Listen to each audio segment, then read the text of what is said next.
Today, we're talking about players that we're buying, selling, holding, and the caveat, avoiding in your Dynasty Fantasy Football leagues. Now, I do want to preface this by saying we may only be avoiding these players because we have to choose one to avoid. Because Bob made us avoid the He- players. I mean, I'm not trying to pin it all on Bob, but I am going to say I'm not happy with you right now, Bob, because you gave me some really hard choices to make here. And We did. I wasn't liking it. Let's get into it, Nate. And you tell me what you're doing with Jaylen Waddle. I'm buying Jaylen Waddle, Mike, because Jaylen Waddle is a top 12 dynasty wide receiver and a top 12 offense with a top 12 quarterback and a top 12 head coach moving forward. Bingo. Everything is together for Jaylen Waddle to be great, except for Tyreek Hill's there. But Jaylen Waddle, still, we've seen him productive last year with Tyreek Hill. He hasn't been as consistently productive this year with Tyreek Hill, but don't overthink this one. Even if you're a rebuilding team, Jaylen Waddle is a great target right now because there's teams that are, contending and maybe don't want Jaylen Waddle. So it's a great opportunity to go buy him.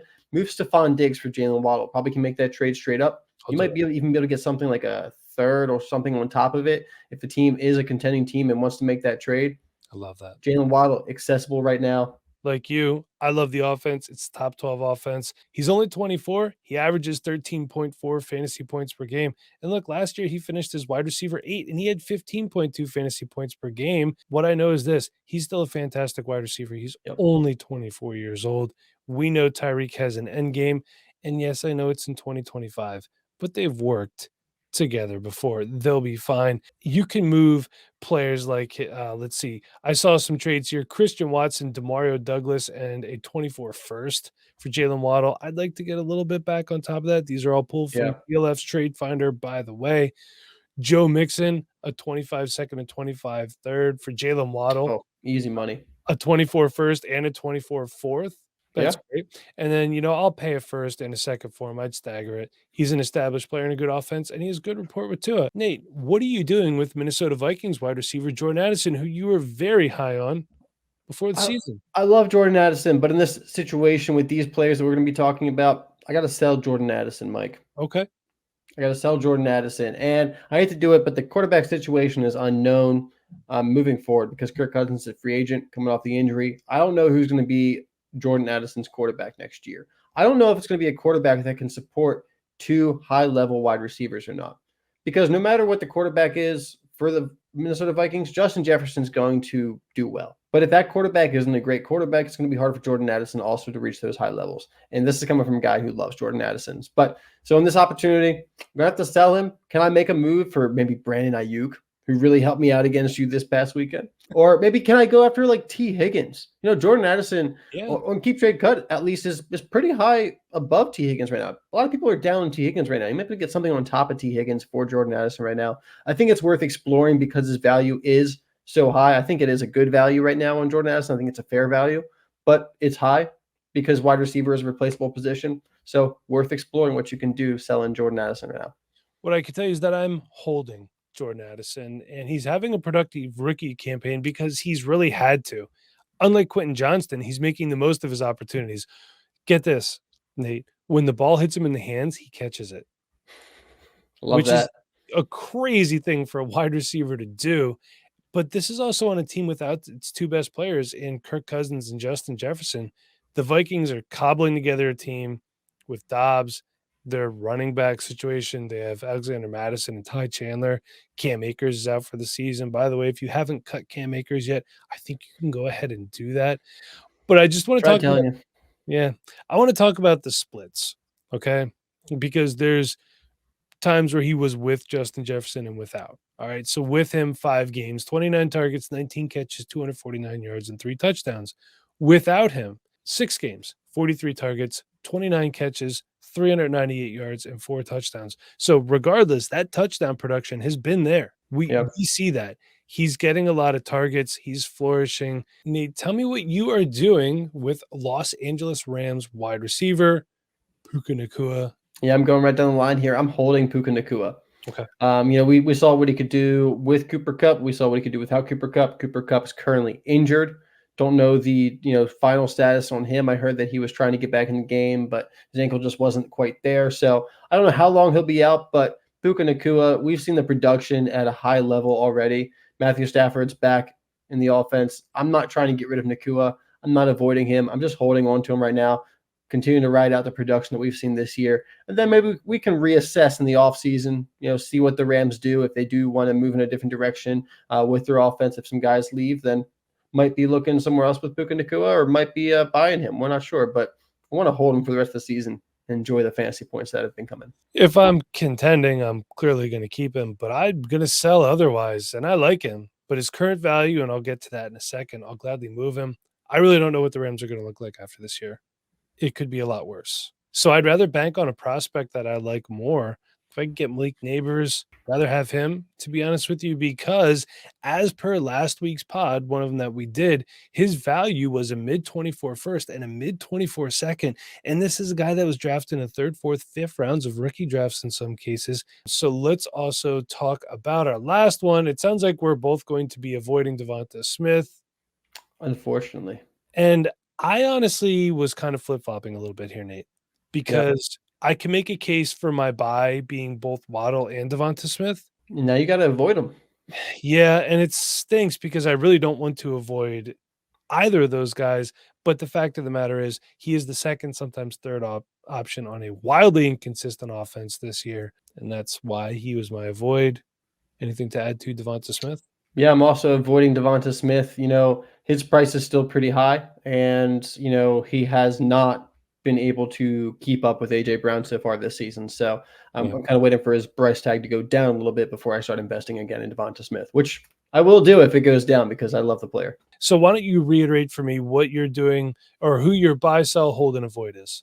Yeah, so I'm buying Jaylen Waddle, I'm selling Jordan Addison, holding Puka Nakua, and I'm avoiding Devonta Smith.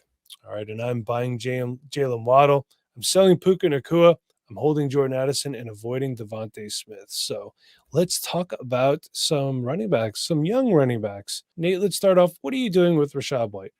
Yeah, Rachaad White, this is a productive running back. The Buccaneers are feeding him, almost all the backfield touches. It's going to be that way for the rest of the season. I don't know what it looks like after the season, but he's still in his rookie contract for another, couple seasons. So I'm not going to be too worried about it. I'm willing to, buy him right now. I'm willing to pay 2 seconds for him because that's what you got to pay for a productive running back. And I think he does have a chance to keep the job going into next year because he's been really productive for that team. He's a great receiving back. He finds the end zone when he gets the opportunity. I love Rachaad White. I've been trying to buy him all season. I think the buy window is closing now because people are starting to catch up that Rachaad White's a good running back, especially for fantasy. And I'm also buying him for that reason. I also don't necessarily believe that Tampa Bay adds a running back next year.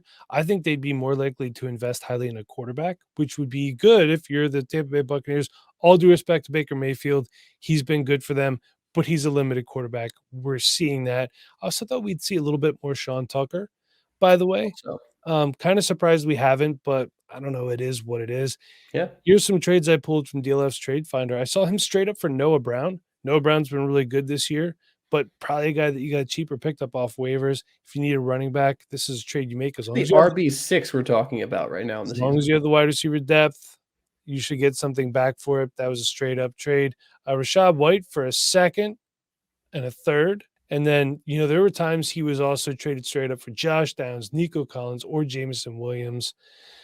I don't mind trade JMO for Rachaad White any day. Yeah, I don't mind the second or third package personally, but I think he's going to be around for a little bit, at least another year. So, Nate, now I need you to tell me what you're doing with Los Angeles Rams running back Kyren Williams, the Rams representing on the Dynasty Rewind today. Yeah, I'm avoiding Kyren Williams like I have done all season, Mike. At this point, I'm just doubling down because I don't believe in Kyren Williams. I don't believe in the Rams' backfield being a consistent place. Now, if Kyren Williams goes out there over the next 2 weeks, looks great, I will have to start changing my tune. But then we're going to go into the offseason, and I don't think that Kyren Williams has had the production long enough or the draft capital or the investment financially to be a guy that's just slated in for next year to be the RB1 for the Rams. Yeah. And with him missing time recently, he's got a couple weeks left. So if you're a contending team, he might be a good push if you can get him late, like some good value, like a late second, early third. It's what I'm willing to pay for him. But long term, I mean, Sean McVay just cut Darrell Henderson, who just started for like the last week. Sean McVay is just churning running backs. Kyron Williams will be the next guy at the door if he stops, being the hot hand. And that's why I'm also avoiding Kyron Williams. He's coming off an injury. I don't know if I want to invest long term in the Rams backfield because I don't think they want to know or they know who they want to invest in long term in the Rams backfield Yeah. either. So I'm just going to avoid that situation right now until there's more clarity. And if I have to pay up for more clarity and more consistency, I'm completely fine with that. You're not going to get Kyron Williams for what his value should be. And that's why I will avoid. So, Nate, now you're going to tell me what you're doing with Pittsburgh Steelers running back Jaylen Warren. Is this Jaylen Warren, free Jaylen Warren time now that Matt Canada's out of there? Maybe. But tell me what you're doing. Maybe. I'm going to hold on to him because with this offensive coordinator change, I want to see what happens. We did talk about it. The running back coach is coming up to be the interim offensive coordinator. So I expect the ground game to be an emphasis. I expect Jaylen Warren to get touches. I don't want to sell or buy though at this point because I want to see how it plays out first. Like I said before, I'm risk adverse. I want to see how this plays out. Najee Harris is still going to have a role. I want to see how they manage the touches between the two of those guys, if they get them both involved, if they go to a 50-50 split, if someone takes a lead. I want to see how this plays out before I start investing draft picks or good players for Jaylen Warren. But where I have him, certainly holding on to him because he's been productive so far this season. He ranks pretty highly in the league in a lot of different explosive categories. Anyone with 50 carries or more, he's top of the league with yards per carry. So he's getting plays down the field. He's making big plays. Holding on to him. Yeah, I mean, I get that, but I will tell you that I'm going to sell the hype train on Jaylen Warren because for all we know, this running back coach could just want one running back. He might just want to pound it with Najee, which would put you on the outside looking in. So I'm selling the hype. Some of the trades that I saw, people moving Jaylen Warren a second and fourth for Rashee Rice. I don't know if I like that one so much. Tell me what you think about this one. Somebody traded Drake London for Jaylen Warren in the first. I'll take Jaylen Warren in the first. Yeah, I will too in that circumstance. If I could get a second for him or multiple seconds, it would have to be multiple at least. I would strongly consider it. He was a guy who was probably UDFA after your rookie draft. He was UDFA in the NFL as well, or a fourth or fifth round pick. So I try not to hammer people too much unless they're superstars, which Jaylen Warren is not. Yeah. Is James Cook? Tell me what you're doing with him. Well, at this point, I'm selling him, I guess. James Cook, he's had some good games. He's been a little inconsistent. Latavius Murray's got, didn't do so well this past week, but the week before that, had a good run. So he got 10 touches this past week, actually. So he's getting some play too. They're definitely passing the ball a ton. I just think for James Cook's value right now, I'm selling him because I don't believe in the long-term viability of James Cook. I think he's a great committee back, but I think this is really his peak. Willing to move him. If I can get a first for James Cook, very happy with that. I'm also happy to make a lateral move over to Zach Charbonnet, who I think is going to be a guy that's going to come into his own over the next couple of weeks if Kenneth Walker's out, because he's already been getting more run, especially through receiving game over the last couple of weeks. You probably can get something on top with Zach Charbonnet as well. Yeah, he's opened up that screen game. So that's what I want to do with James Cook is move him off my roster, see what I can get for him. I think his value is pretty good right now. You won't believe this, but I'm going to hold James Cook. All right. Because the committee is not as much of a committee as we thought it was going to be. I looked into it. They have been splitting like we thought we would. He's got 137 carries. Latavius Murray only has 61. He's the next highest Buffalo running back. And Josh Allen, who everyone says is their back, only has 53. James Cook has a 5.0 yards per carry average. He's startable, and I just don't think you could get what you would want to get for him at the moment. In which case, I'm going to fire him up. I'm going to put him in my starting lineup. Nate, this one's got to be tugging at your heartstrings here. What are you doing with Mark Andrews? Buying, selling, holding, avoiding? Now, I'm buying, and I think everyone knows that. I'm buying Mark Andrews. I love the value dip on injured players. Still a candidate one for the tight end one over the next 5 years. Still under 30. He's going to come back from this injury possibly before the end of the season at this point, but either way, he's going to be 100% healthy by week 1 of next season. So, you're buying now. You're getting that deflated value because he's going to go straight back up to being a top 3 tight end in Dynasty as soon as he hits the field next year. So, or even at the end of the playoffs. So you might not have the buy window in the offseason that you usually have with injured players. They have that season-ending injury. Mark Andrews might get back on the field before your rookie draft. So you need to go buy Mark Andrews now. That's what I'm going to go do. Looking at some similar values along the internet, Austin Eckler is a guy that's still, ranked about Mark Andrews right now. You find a competing team that needs a running back, and maybe they have Kyle Pitts or, some other Cole. Maybe they have Cole Kmet, and they're happy just keeping Cole Kmet in their tight end spot because he's top 10 tight end so far this year. Go give somebody Austin Eckler, get Mark Andrews if you're a rebuilding team or a team that's not looking forward, points this year. I love buying Mark Andrews right now.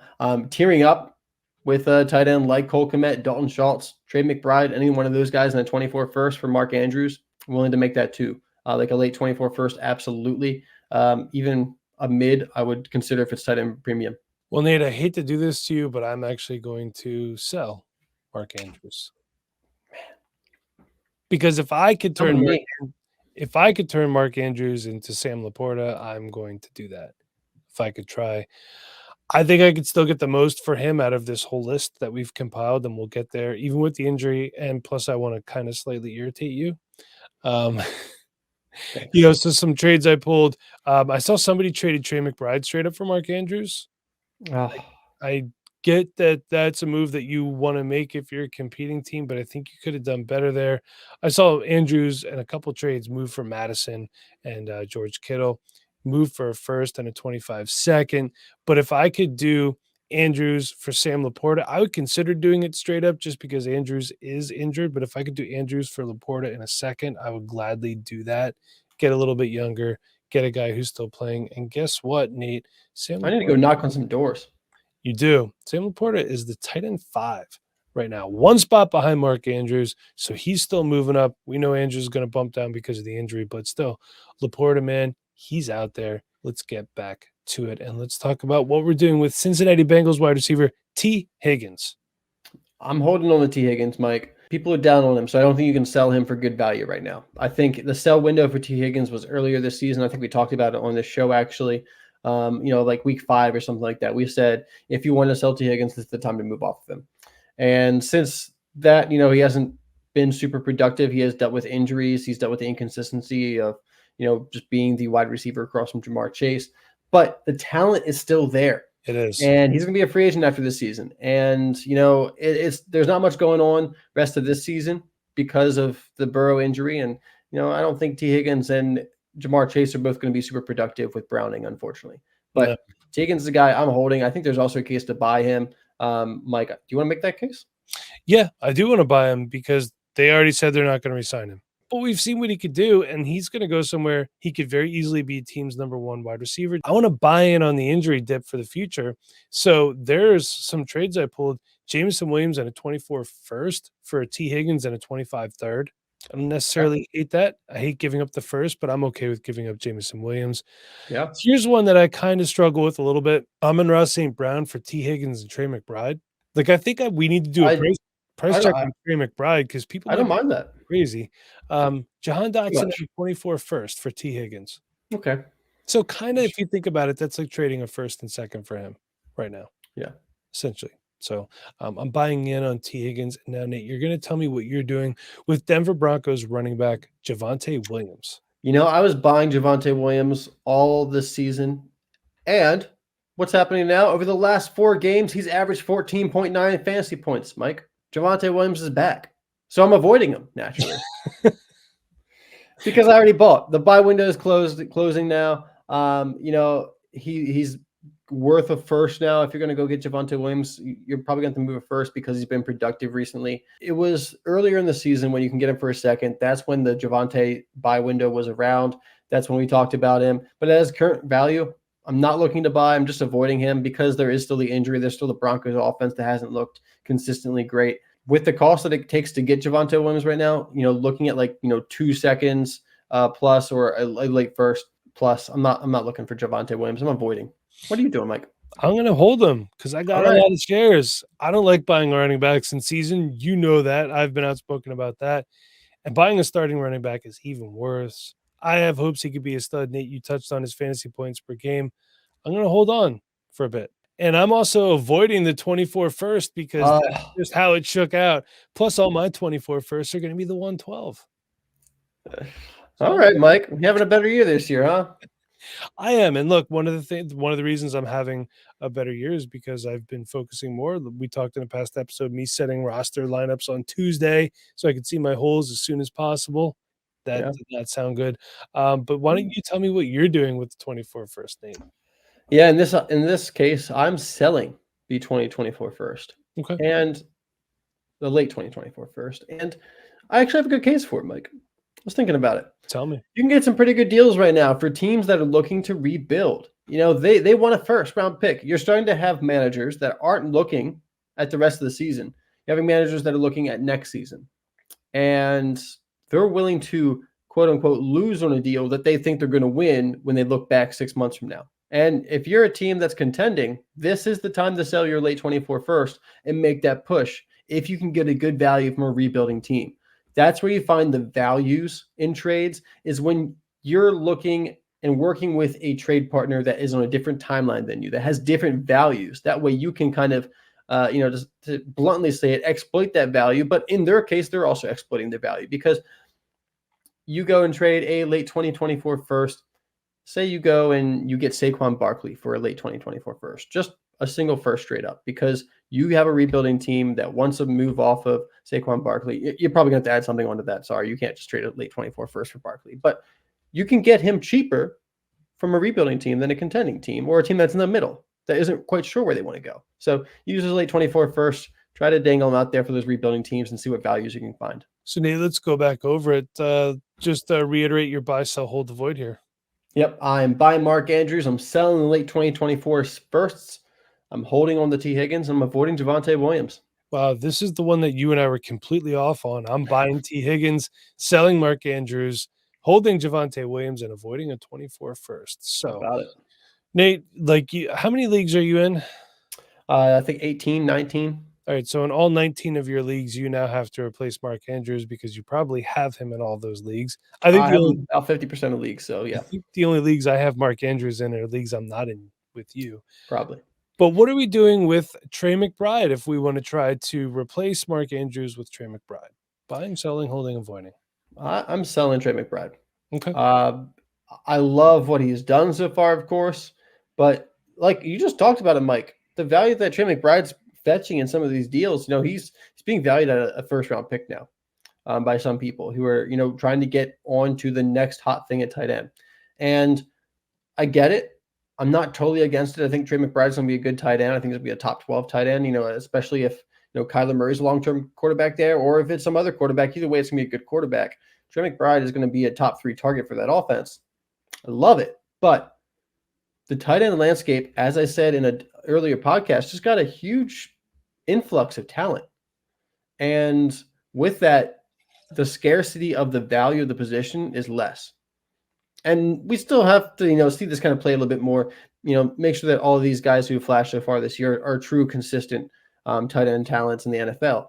But if that comes to fruition, which it's looking like it is, these guys aren't as valuable because you're not, getting such a rare commodity, grabbing a top 12 tight end anymore.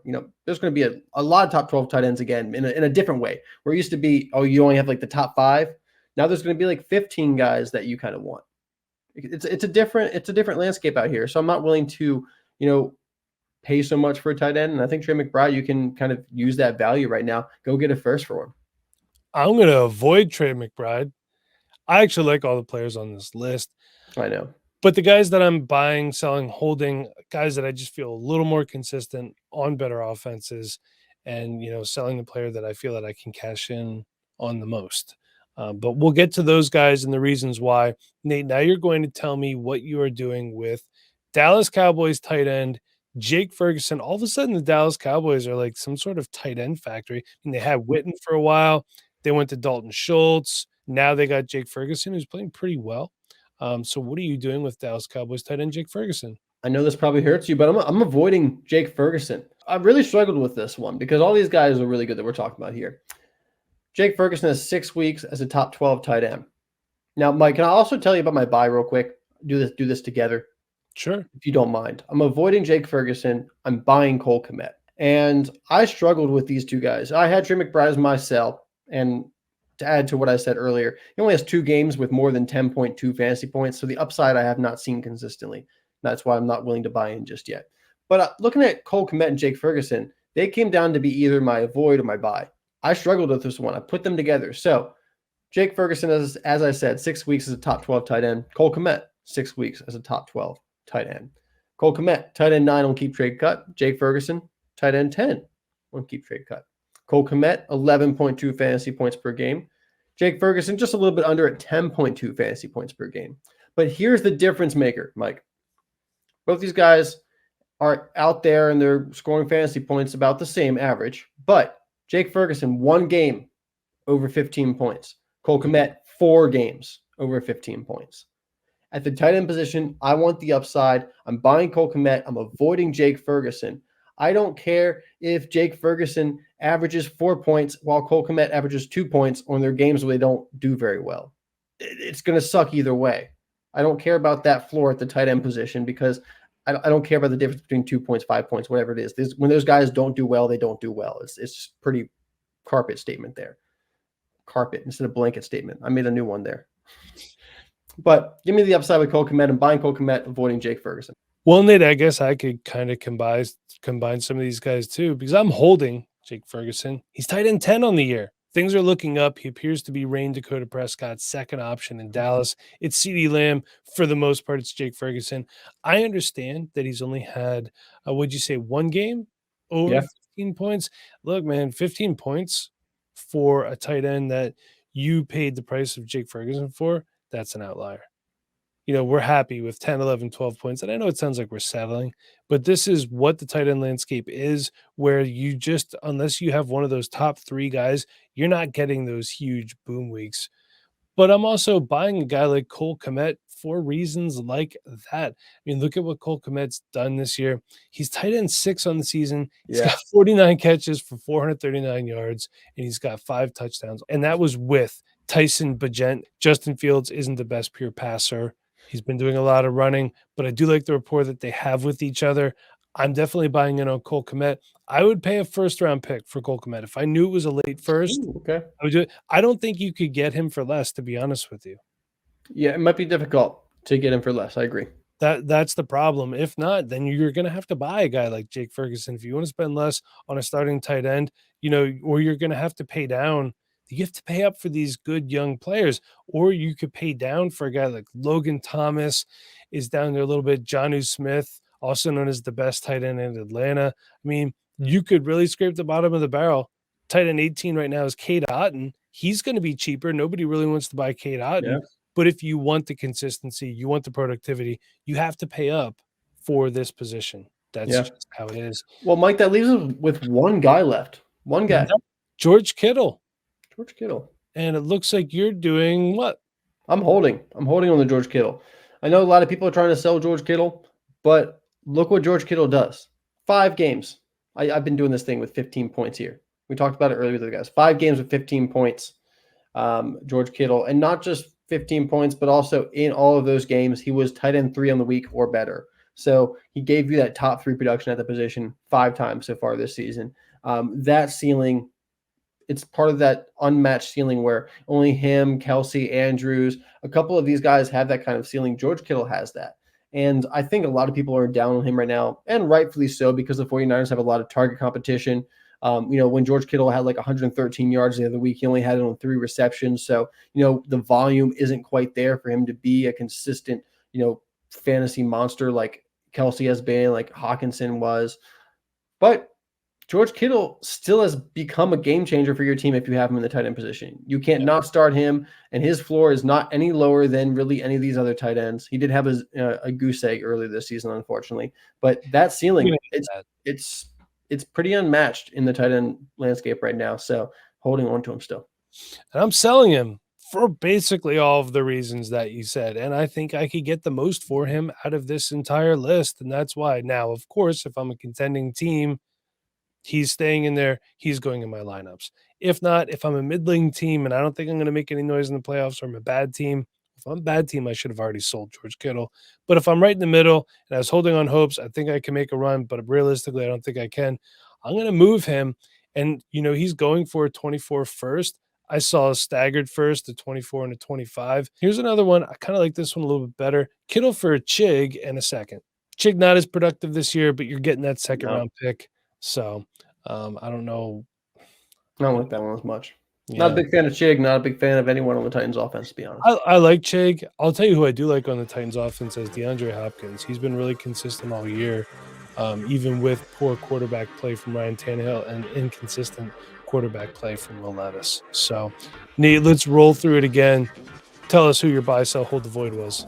All right. I'm buying Cole Kmet. I'm selling Trey McBride. I'm holding on to George Kittle. I'm avoiding Jake Ferguson. I am buying Cole Kmet, selling George Kittle, holding Jake Ferguson, and avoiding you if you don't try our 7-day trial of our Patreon for free. Also avoiding Trey McBride. Come check it out. Tell me what you think when you're in there. DM me, say hi. I'd love to hear from you. And until next time, everybody, for Nate, I'm Mike. Thank you for listening.